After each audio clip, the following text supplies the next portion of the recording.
கள்ளக்காதலை கைவிட மறுத்ததாக கூறி இரண்டாவது மனைவியை பட்டப்பகலில் கணவன் படுகொலை செய்த சம்பவம் கடலூரில் நடந்துள்ளது.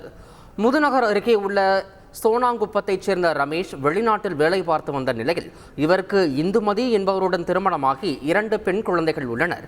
இந்த நிலையில் ரமேஷ் இந்துமதியின் தங்கையான சூர்யாவையும் இரண்டாவதாக திருமணம் செய்துள்ளார்.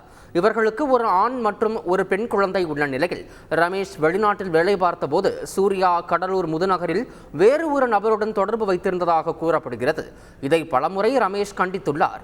இருப்பினும் சூர்யா கள்ள தொடர்பை கைவிடவில்லை என கூறி 6 மாதங்களுக்கு முன் ரமேஷ் சொந்த ஊர் திரும்பியுள்ளார்.